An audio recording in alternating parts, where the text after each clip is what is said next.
Morning student अज आप first chapter का first question करांगे। फस्ट चैप्टर है अपना राजनीतिक प्रणाली और यदा फस्ट क्वेश्चन है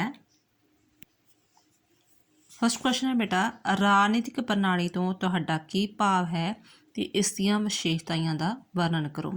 बेटा देखो दो टाइप क्वेश्चन पुट किया है वा। पहला तुहानूं पूछा गया इस तो की भाव है, जो इस तो की भाव है यानी कि 10 नंबर का एक क्वेश्चन हो गया तो 10 नंबर का ही विशेषताइयां। तुसीं ये नहीं करोगे कि राणी प्रणाली नूं सिर्फ 4-5 लाइनां 'च लिख के तो मुड़ के विशेषताइयां सारियां वर्णन करोगे। ਜਦੋਂ भी क्वेश्चन इस तरह दो टाइप नाल पुट किया होवे ਜਾਂ 3 टाइप नाल पुट किया होवे उन्होंने उस तरह ही पेज डिवाइड कर लईदे आ तो उस तरह ही क्वेश्चन अटैम्प्ट करीदा है। जिवें हुण राणी प्रणाली तुहाडा की भाव है, इहदे विच आपां राणी प्रणाली का मीनिंग दसांगे, दैन आफ्टर ओहदियां 3 डैफिनेशन दसांगे, फिर विशेषताइयां 10-12 दस दांगे। फिर इस तरह जिहड़ा अपनी जिहड़ी हैगी 4-5 पेजां दा क्वेश्चन कंप्लीट हो जाएगा। चलो पहला इहदा आपां मीनिंग करते हैं। मीनिंग तुसीं बेटा वो किवें करना है। मीनिंग बेटा जिहड़ा तुहाड़ियां JS बडियाल बुक बारे मैं तुहानूं दस्सिया सी, उहदे पिछे शॉर्ट क्वेश्चन दित्ते हुंदे आ, तुसीं उहदे अकॉर्डिंग ही जिहड़ा हैगा मीनिंग अटैम्प्ट आम तौर ते करिया करो, ठीक है। उहदे विचों ही आपां अटैम्प्ट करांगे इस क्वेश्चन का भी मीनिंग कि राणी प्रणाली तो तुहाडा की भाव है जां इसका अर्थ की है। मीनिंग की दस्सिया ने कहंदा कि राणी प्रणाली की धारणा आधुनिक राणी प्रणाली की एक मेन धारणा है। किस धारणा का? आधुनिक परंपरावादी नहीं, आधुनिक जिहड़ी मॉडर्न जिहड़ी राजनीति पोलीटिकल साइंस किया जाता है। तो ये जिहड़ी आ राणी प्रणाली शब्द क्यों है? पहला हमेशा राजनीति कहा जाता सी जां राजनीति शास्त्र कहा जाता सी, तो हुण इहनूं पोलीटिकल सिस्टम क्यों कहा जाता? रीजन की सी कि जदों व्यवहारवादी क्रांति आई, जिवें तुसीं मार्क्सवादी क्रांति सुणदे हो, गांधीवादी क्रांति सुणदे हो, ठीक है, उदारवादी क्रांति, इस तरह एक क्रांति आई व्यवहारवादी क्रांति जिहड़ी कि मनुखी सुभाਅ बारे गल करदी सी कि जिद्दां जिद्दां दा मनुखी सुभाਅ होएगा उस तरह की ही राजनीति पैदा हो जाती है। जिवें तुसीं पंजाब च माहौल वेखिया, पहला मतलब कि अकालियां दी मतलब कि हवा चली, अकालियां दी सरकार बनती गई, फिर पिछले साल जिहड़े हैगे पिछले 4-5 सालों च कांग्रेस की हवा चली तो कांग्रेस सरकार बन गई। बट हुण इस वार मिली जुली जी हवा चलती पई सी कि लोगों का जिहड़ा कुछ अकालियां वाल कुछ कांग्रेसियां वाल तो यानी कि 50-60% जिहड़ा हैगा जी वो आप पार्टी वाल सी, ठीक है। जिद्दां जिद्दां दा मनुखी सुभाਅ होएगा, मनुख ने वोट पाउणी हुंदी है, मनुख ने राजनीति करनी हुंदी है, मनुख ने पार्टी बनाउणी, मनुख ने सरकार चलाउणी हुंदी है, ठीक है।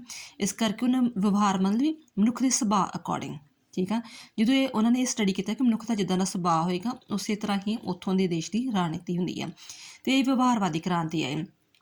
तो व्यवहारवादी क्रांति जिहड़ी हैगी आ उस बारे किसने सब तो पहलां गल कीती सी? वो गल कीती सी ग्राहम वालिस ने।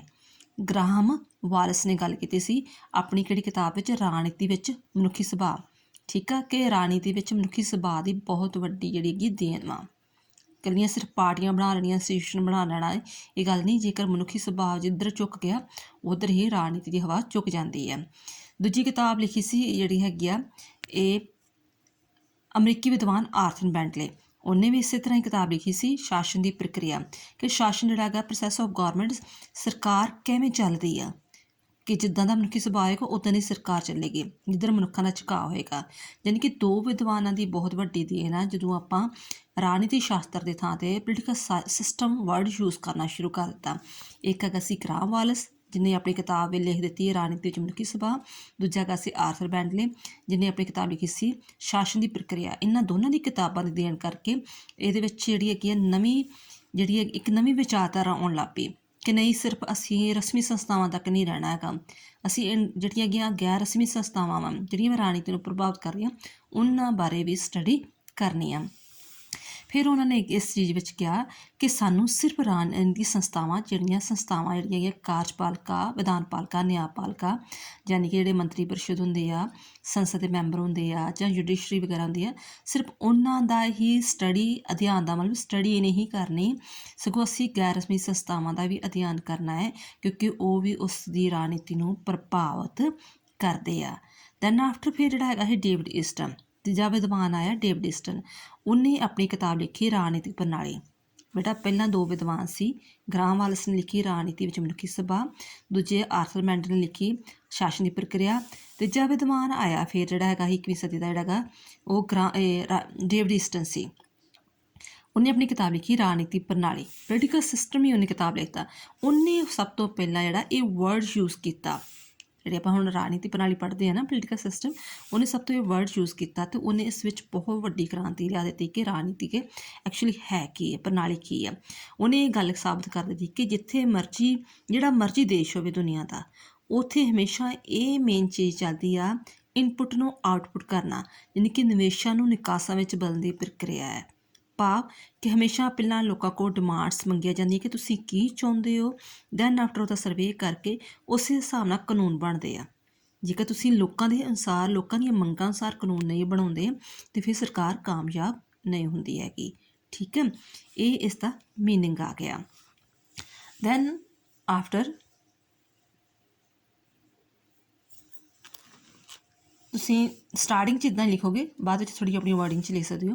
ਇਹਦੀਆਂ ਤੁਸੀਂ 2 ਜਾਂ 3 ਡੈਫੀਨੇਸ਼ਨਸ, ਘੱਟੋ ਘੱਟ 2 ਤਾਂ ਡੈਫੀਨੇਸ਼ਨ ਜ਼ਰੂਰ ਅਟੈਂਪਟ ਕਰਨੇ ਹੁੰਦੀਆਂ। ਠੀਕ ਹੈ, ਅਤੇ ਪਹਿਲੀ ਡੈਫੀਨੇਸ਼ਨ ਆ ਜਾਂਦੀ ਆਲਮੰਡ ਅਤੇ ਪਾਵਲ। ਆਲਮੰਡ ਕਹਿੰਦਾ ਜਦੋਂ ਆਪਾਂ ਰਾਜਨੀਤੀ ਪ੍ਰਣਾਲੀ ਦੀ ਗੱਲ ਕਰਦੇ ਹਾਂ, ਪੋਲੀਟੀਕਲ ਸਿਸਟਮ ਦੀ ਗੱਲ ਕਰਦੇ ਹਾਂ, ਤਾਂ ਉਹਦੇ ਵਿੱਚ ਸਾਰੀਆਂ ਇੰਟਰਐਕਟੀਵਿਟੀਜ਼ ਆ ਜਾਂਦੀਆਂ। ਇੰਟਰਐਕਟੀਵਿਟੀ ਮੀਨਸ ਅੰਤਕ੍ਰਿਆਵਾਂ। ਤੁਸੀਂ ਇੰਗਲਿਸ਼ ਵਿੱਚ ਵੀ ਇਸ ਨੂੰ ਡੈਫੀਨੇਸ਼ਨ ਨੂੰ ਲਰਨ ਕਰ ਸਕਦੇ ਹੋ, ਲਿਖ ਵੀ ਸਕਦੇ ਹੋ, ਪਿੱਛੇ ਦੀ ਬੁੱਕ 'ਚ ਦਿੱਤੀਆਂ ਹੋਣਗੀਆਂ। ਠੀਕ ਆ, ਸਾਰੀਆਂ ਅੰਤਰਕ੍ਰਿਆਵਾਂ ਆ ਜਾਂਦੀਆਂ ਜਿਹੜੀਆਂ ਕਿਸੇ ਵੀ ਤਰ੍ਹਾਂ ਉੱਚਤਾਪੂਰਨ ਸ਼ਕਤੀ ਨੂੰ ਪ੍ਰਭਾਵਿਤ ਕਰਦੇ ਆ। ਉੱਚਤਾਪੂਰਨ ਸ਼ਕਤੀ ਜਾਣੀ ਕਿ ਜਿਹੜੀ ਸਰਕਾਰ ਬਣੀ ਹੁੰਦੀ ਆ, ਜਿਹੜੀ ਮੰਨ ਲਓ ਪੰਜਾਬ 'ਚ ਸਰਕਾਰ ਬਣੀ ਹੋਏਗੀ ਜਾਂ ਸੈਂਟਰ 'ਚ ਜਿਵੇਂ ਮੋਦੀ ਦੀ ਸਰਕਾਰ ਆ, ਤਾਂ ਉਸ ਨੂੰ ਪ੍ਰਭਾਵਿਤ ਕਰਦੀਆਂ। ਹੁਣ ਅੰਤਰਕ੍ਰਿਆਵਾਂ ਜਿਵੇਂ ਕਿਸਾਨ ਅੰਦੋਲਨ ਚੱਲਿਆ ਸੀ, ਉਹ ਅੰਤਰਕ੍ਰਿਆਵਾਂ ਸੀ ਨਾ, ਸਾਰਾ ਸਿਸਟਮ ਇੱਕ ਪਾਸੇ ਹੋ ਗਿਆ ਸੀ। ਇੰਡੀਆ ਦਾ ਹੀ ਨਹੀਂ ਕਿ ਫੋਰਨ ਦਾ ਸਿਸਟਮ ਹੀ ਇੱਕ ਪਾਸੇ ਹੋ ਗਿਆ, ਅਤੇ ਹਾਰ ਕੇ ਉੱਚਤਾਪੂਰਨ ਸ਼ਕਤੀ ਨੂੰ ਆਪਣਾ ਕਾਨੂੰਨ ਦਾ ਜਿਹੜਾ ਕਹੀਂ ਉਹ ਵਾਪਸ ਲੈਣਾ ਪਿਆ। ਉੱਚਤਾਪੂਰਨ ਸ਼ਕਤੀ ਦੀ ਸਮਝ ਲੱਗ ਗਈ ਨਾ, ਕਿ ਜਿਹਦੀ ਸਰਕਾਰ ਕੋਲ ਪਾਵਰ ਆ, ਉਸ ਨੂੰ ਪ੍ਰਭਾਵਿਤ ਕਰਦੇ ਆ। ਇਹ ਆਲਮੰਡ ਅਤੇ ਪਾਵਲ ਨੇ ਕਿਹਾ। ਡੇਵਿਡਸ ਨੇ ਕਹਿੰਦਾ ਹੈ ਕਿ ਰਾਣੀ ਪ੍ਰਣਾਲੀ ਅੰਤਰਕ੍ਰਿਆਵਾਂ ਦਾ ਸਮੂਹ ਆ। ਫਿਰ ਉਸੇ ਤਰ੍ਹਾਂ ਗੱਲ ਕਿ ਅੰਤਰਕ੍ਰਿਆਵਾਂ ਦਾ ਸਮੂਹ ਹੈ ਜਿਸ ਵਿੱਚ ਸਮਾਜਿਕ ਵਿਵਹਾਰ ਨੂੰ ਸਮੁੱਚਤਾ ਵਿੱਚੋਂ ਅਲੱਗ ਕੀਤਾ ਜਾਂਦਾ ਹੈ ਅਤੇ ਜਿਸ ਦੁਆਰਾ ਸਮਾਜ ਲਈ ਸੱਤਾਤਮ ਕੀਮਤਾਂ ਨਿਰਧਾਰਿਤ ਕੀਤੀਆਂ ਜਾਂਦੀਆਂ। ਇਹਨੇ ਇਹ ਗੱਲ ਕਹਿਣੀ ਚਾਹੀਦੀ ਆ ਕਿ ਇੰਟਰੈਕਟੀਵਿਟੀ ਤਾਂ ਹੈਗੀਆਂ ਹੀ ਹੈਗੀਆਂ ਵਾ, ਬਟ ਇਹ ਦੂਜੀਆਂ ਐਕਟੀਵਿਟੀ ਨਾਲੋਂ ਅਲੱਗ ਹੁੰਦੀਆਂ। ਇਹ ਸਮਾਜਿਕ ਜਿਹੜੀਆਂ ਧਾਰਮਿਕ ਗੱਲਾਂ, ਆਰਥਿਕ ਗੱਲਾਂ ਨਾਲੋਂ ਡਿਫਰੈਂਟ ਹੁੰਦੀਆਂ। ਇਹ ਸਿਰਫ ਰਾਜਨੀਤੀ ਬਾਰੇ ਗੱਲਾਂ ਕਰਦੀਆਂ, ਕਾਨੂੰਨ ਬਾਰੇ ਗੱਲਾਂ ਕਰਦੀਆਂ, ਅਤੇ ਉਹਨਾਂ ਦੇ ਆਧਾਰ 'ਤੇ ਧਿਆਨ ਵਿੱਚ ਰੱਖ ਕੇ ਕਾਨੂੰਨ ਬਣਾਏ ਜਾਂਦੇ ਨੇ। ਸੱਤਾਪੂਰਕ ਕੀਮਤਾਂ ਨਿਰਧਾਰਿਤ ਕੀਤੀਆਂ ਜਾਂਦੀਆਂ, ਯਾਨੀ ਕਿ ਸੱਤਾਪੂਰਕ ਕੀਮਤਾਂ ਕਿ ਕਾਨੂੰਨ ਬਣਾਏ ਜਾਂਦੇ, ਜੋ ਕਾਨੂੰਨ ਬਣਾਏ ਜਾਂਦੇ ਉਹ ਫਿਰ ਲੋਕਾਂ 'ਚ ਲਾਗੂ ਕੀਤੇ ਜਾਂਦੇ, ਅਤੇ ਕਾਨੂੰਨ ਨੂੰ ਫੋਲੋ ਕਰਨਾ ਹੀ ਪੈਂਦਾ ਹੈ। ਠੀਕ ਹੈ, ਦੈਨ ਆਫਟਰ ਰਾਬਰਟ ਏ ਡਾਹਲ ਕਹਿੰਦਾ ਹੈ ਕਿ ਰਾਣੀ ਪ੍ਰਣਾਲੀ ਮਨੁੱਖੀ ਸੰਬੰਧਾਂ ਦਾ ਸਥਾਈ ਨਮੂਨਾ, ਜਿਸ ਵਿੱਚ ਕਾਫੀ ਮਾਤਰਾ 'ਚ ਸ਼ਕਤੀ, ਸ਼ਾਸਨ, ਸੱਤਾ ਹੁੰਦੀ ਹੈ। ਮਨੁੱਖੀ ਸੰਬੰਧਾਂ ਦਾ ਸਥਾਈ ਨਮੂਨਾ ਹੈ, ਯਾਨੀ ਕਿ ਰਾਜਨੀਤੀ ਉੱਥੇ ਪਾਈ ਜਾਏਗੀ ਜਿੱਥੇ ਮਨੁੱਖ ਹੋਣਗੇ। ਜਿੱਥੇ ਮਨੁੱਖ ਹੋਣਗੇ ਉਹਨਾਂ ਵਿੱਚ ਆਪਸ ਵਿੱਚ ਉਹ ਰਾਜਨੀਤੀ ਬਾਰੇ ਕੋਈ ਰਿਲੇਟਡ ਹੋਣਗੇ ਆਪਸ ਵਿੱਚ। ਠੀਕ ਹੈ, ਅਤੇ ਜਿਵੇਂ ਮੰਨ ਲਓ ਕਿ ਅਕਾਲੀ ਪਾਰਟੀ ਦੀ ਸਰਕਾਰ, ਤੋਂ ਅਕਾਲੀ 'ਚ ਵਿਸ਼ਵਾਸ ਰੱਖ ਦੇਣਗੇ, ਉਹਨਾਂ ਦੀ ਜਿਹੜੇ ਹੈਗੇ ਆ ਮੋਟੋ ਆ, ਉਹਨਾਂ ਦੀਆਂ ਨੀਤੀਆਂ ਵਾ, ਮੈਨੀਫੈਸਟੋ, ਉਹਨਾਂ 'ਚ ਵਿਸ਼ਵਾਸ ਰੱਖ ਦੇਣਗੇ। ਜੇ ਆਪ ਵਾਲੇ ਆ ਤਾਂ ਉਸ ਵਿੱਚ ਵਿਚਾਰਧਾਰਾ 'ਚ ਵਿਸ਼ਵਾਸ ਰੱਖ ਦੇਣਗੇ, ਜੇ ਕਾਂਗਰਸ ਵਾਲੇ ਤਾਂ ਕਾਂਗਰਸ ਵਾਲੇ 'ਚ ਵਿਸ਼ਵਾਸ ਰੱਖ ਦੇਣਗੇ, BJP ਵਾਲੇ BJP। ਯਾਨੀ ਕਿ ਇਹ ਨਹੀਂ ਆ ਕਿ ਉਹ ਅਕਾਲੀ 'ਚ ਪਾਰਟੀ ਦਾ ਮੈਂਬਰ ਆ ਅਤੇ ਉਹ ਜਿਹੜਾ ਹੈਗਾ ਵਾ ਆਪ ਦੇ ਗੁਣਗਾਨ ਗਾਉਂਦਾ ਹੋਏਗਾ। ਯਾਨੀ ਕਿ ਮਨੁੱਖੀ ਸੰਬੰਧਾਂ ਦਾ ਸਥਾਈ ਨਮੂਨਾ ਹੈ ਜਿਹਦੇ ਕੋਲ ਸ਼ਕਤੀ, ਸ਼ਾਸਨ ਅਤੇ ਸੱਤਾ ਹੁੰਦੀ ਹੈ। ਸ਼ਕਤੀ, ਸ਼ਾਸਨ, ਸੱਤਾ ਕਿਹਦੇ ਕੋਲ ਹੋਏਗੀ? ਜਿਹਦੀ ਸਰਕਾਰ ਬਣ ਜਾਏਗੀ। ਠੀਕ ਆ, ਜਿਹੜਾ ਸਰਕਾਰ ਵਿੱਚ ਮਤਲਬ ਵੋਟਾਂ, ਮੈਕਸੀਮਮ ਵੋਟਾਂ ਲੈ ਕੇ ਸਰਕਾਰ ਬਣਾ ਲੇਗਾ। ਇਸ ਤਰ੍ਹਾਂ ਜਿਹੜੀਆਂ ਤੁਸੀਂ 2 ਜਾਂ 3 ਡੈਫੀਨੇਸ਼ਨ ਜਿਹੜੀ ਹੈਗੀਆਂ ਅਟੈਂਪਟ ਕਰ ਸਕਦੇ ਹੋ। ਇਹ ਤਾਂ ਆ ਗਿਆ ਸੀ ਸਾਡਾ ਕੁਐਸਚਨ ਜਿਹੜਾ ਪਹਿਲੇ ਪਾਰਟ ਦਾ ਫਸਟ ਅਟੈਂਪਟ, ਜੋ ਤੁਸੀਂ ਕਰਨਾ ਮੀਨਿੰਗ ਕਰਨਾ, ਦੈਨ ਆਫਟਰ ਜਿਹੜਾ ਹੈਗਾ ਆਪਣਾ ਕੀ ਕਹਿੰਦੇ ਹੁੰਦੇ ਆ 3 ਡੈਫੀਨੇਸ਼ਨ। ਨੈਕਸਟ ਹੈ ਇਸ ਦੀਆਂ ਵਿਸ਼ੇਸ਼ਤਾਵਾਂ।